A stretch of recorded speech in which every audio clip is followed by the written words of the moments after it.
medicinal whiskey. Yeah. Well, is that considered? Was it considered? Well, I don't know. They go into it on there about how he was granted the permit to during Prohibition, but it's like the medical marijuana. It was hilarious. They literally did the same thing with alcohol. Yeah, I have a headache. Whiskey? Yeah, I can't go without my booze. I'm gonna go make like a CBD version of booze. Okay. All right, welcome back to the video. This is the Whiskey Cantina. I'm Jared. I'm Ray. And thanks for tuning in. So we got thanks for tuning in. Yeah, I did kind of like Andrew Dice Clay a little bit there. Thank you for tuning in with us today on the Whiskey Cantina. That was a timely reference, wasn't it? Andrew Dice Clay. You know, we were just Dice. Yeah, Dice. Yeah, the Dice Man. Yeah, the Dice Man. We were just watching. When you said his name, it didn't click, and then right away I was like, "Oh, Dice." I just think of him as Dice the comedian. We were watching. Is it 16 Candles? You're not gonna know this, are you? Oh God, no. The Dice Man. Well, he's talking about 16 Candles, so I'm already like, 16 Candles would be great. 16 so is Candles Breakfast Club, and so is Pretty in Pink, and you don't agree. Breakfast Club, 16 Candles, Pretty in Pink.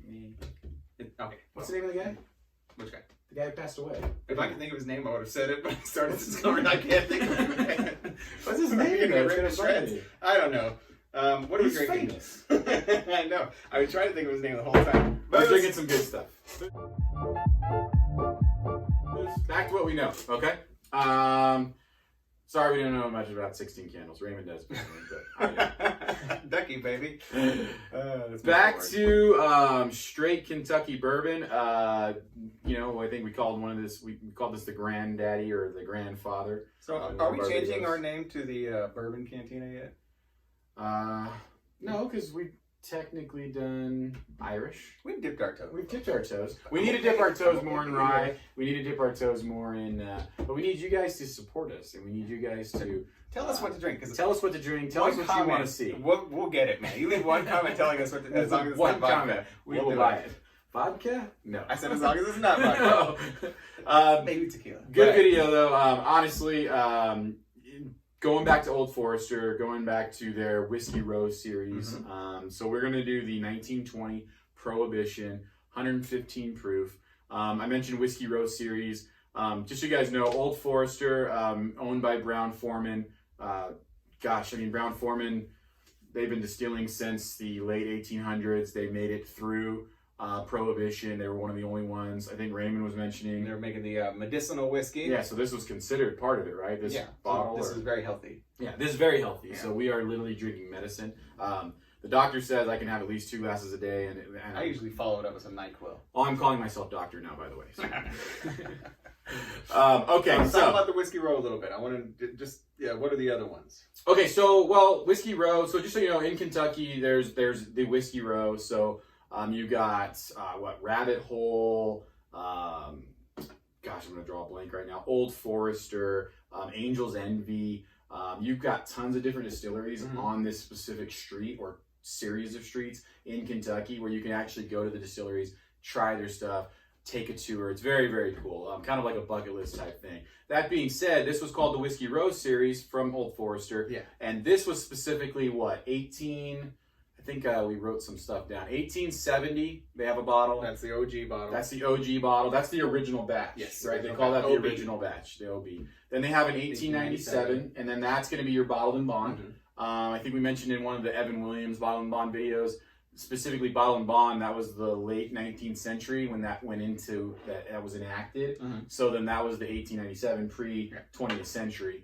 And then this is the Prohibition style, 115 proof, 1920, which, man, this bottle gets some good reviews. A lot of people suggest this as a way to say, look, you got these good allocated bottles that are on the market and everybody's trying to hunt them down, but at the same time, you got this gem sitting on the shelves and you can get this bad boy for $50, $55. Our area between, I've seen it as low as 48, we've seen it as high as 52, but in that general vicinity. And I have tried this before. Gosh, this is some good stuff. My first time going in. I like it though because I like the idea of having those 3 different bottles, the 1870, the 1897, and the 1920. Yeah. I was telling Jared, it reminds me of the spots a little bit from the green spot, the blue spot, the red spot, the yellow spot. You know, you have different ones and hey, if we like this, we're going to go and try some. Yeah, we definitely, that would be interesting too. If we really do enjoy this and Raymond likes this as much as I do, that'd be awesome to have the 1870, the 1873, 93? 1897. Look at the notes here, 1897. And then this would be the 1920. That'd be awesome to do a separate video on all three. I'll have all Tell you guys what we think about them. The proof is a big variation. I don't want to get too much into the weeds, but just so you know, I think the original OG one, the original batch, that was 90 proof. And then you obviously go to the bottle and bond, which is 100, and then you jump up to 115 for Prohibition. 115 proof. Tell me if it smells like 115 proof, because it doesn't at all. At all. I can tell you right now what it reminds me of. I mean, it smells like a good, oh, you know what? Dish soap. There's some dish soap in there.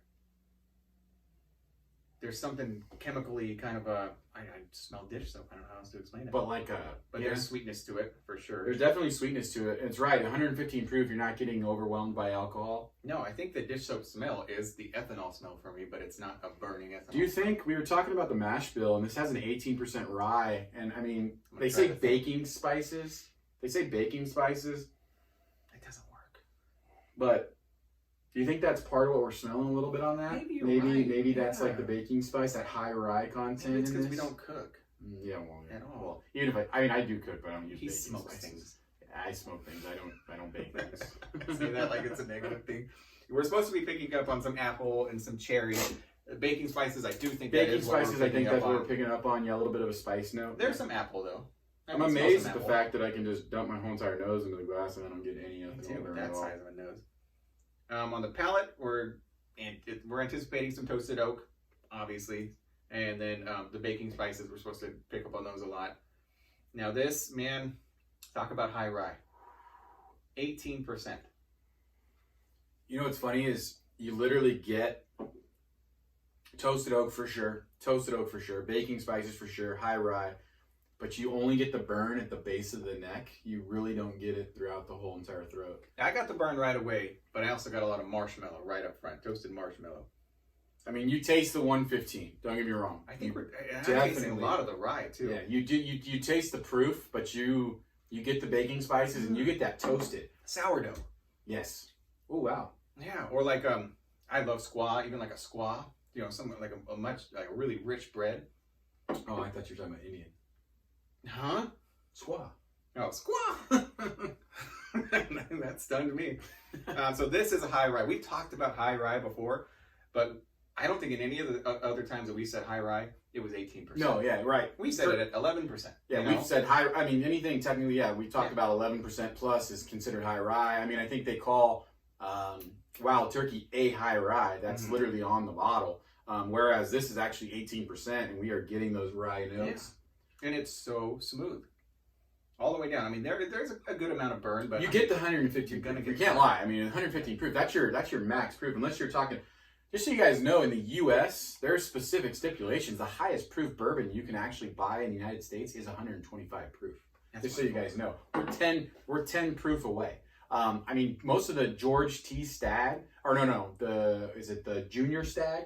Is like 130 proof, which isn't even legal to buy in the U.S. Hilarious. As far as how the laws are on that. Okay, so on the nose, when I said it reminded me of something, I was going to say it reminded me of Wild Turkey.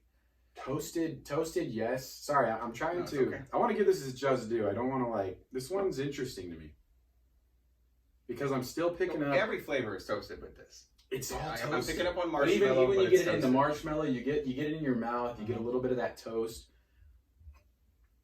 Okay, back to my train of thought because I'm sorry. I'm sorry. On the nose, we picked up on the Wild Turkey. I picked up on the Wild Turkey. On the taste, we're talking about the high rye. You mentioned the Wild Turkey. We've got it sitting behind us, and I think we should try it. Compare it? I think we should give it a little comparison because why not, right? So you're talking about rare breed? The rare breed. Okay. I want to go to the rare breed. I mean, I could drink the 101 all day, but we've got this sitting here. So the reason that 116.8 proof. So you want to try this because I think proof is the same, and we were talking about the rye. Mainly the rye. The rye thing is where I'm curious because we talked about high rye with this all day long. So this is we did like this, although we fell more toward the 101 on this. But I know this is a high rye, but I think it was still sub 15. This is 13. 13% rye. 13% rye. And 18. This being 18, which I think is a big. But now here's the difference, folks. So 13, 18% rye. So similar mash bills, but slightly different. 115 proof, 116 proof. So we're talking what's going to be the comparison between these two. I think this might be one of the most honest comparisons. Wash out your palate. Yeah. This might be one of the most honest comparisons we've been able to make so far. Yeah, I mean, honestly. So we're drawing off experience here, which is pretty cool. So this is, I don't know the corn content, but if this is a 13% rye, I would expect the corn to probably be in the 78%, whereas this was like 72% corn. I think it was higher. Yeah, I think it's 75, 78. Yeah, so this is higher corn, and then this is lower corn, but this is higher rye. This is a little bit lower rye, but very similar. And then you got 115, 116. So okay. This was the pour. Yeah, this was the Wild Turkey Rare Breed. Yeah. It's a lot softer on the nose. You know what's funny? So much softer on the nose. Yeah, but it is similar though. But yeah, it's just, and I'm talking, we didn't pick up on the ethanol. We're not saying softer as in there's not the ethanol, because this wasn't that much of a burn on the ethanol. This just smells better. You know what's funny is this, if you kind of like, if you pay attention to what happens out there, folks, and you pay attention to some of these other videos, this is kind of like your underrated comparatively. Mm-hmm. I feel like this is probably the most underrated bottle on the market. I would agree. 101 wasn't so good. And so much cheaper. But well, yeah. Okay, 101 is probably but even 101 gets cred. Like, yeah, this is 116 proof, but this rare breed is just. I haven't tried it yet, but I don't know. I just feel like 101 is like when Pabst Blue Ribbon got real cool for a bit, and everybody's drinking 101 now. But Pabst Blue Ribbon still sucked. It just got cool because people wore T-shirts that said Pabst. Fair enough. So if I keep wearing Dragon Ball Z T-shirts, it's going to be cool eventually? Never.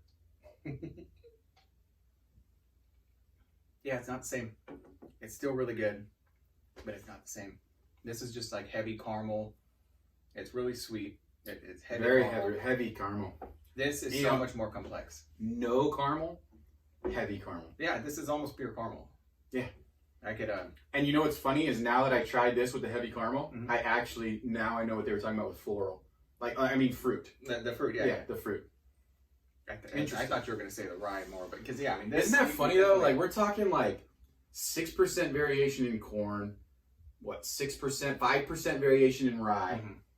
Identical proof. But the rye is so intense. Identical proof though, and it's like, it's just different. It's still really good though. God dang, it's good. That's what I meant.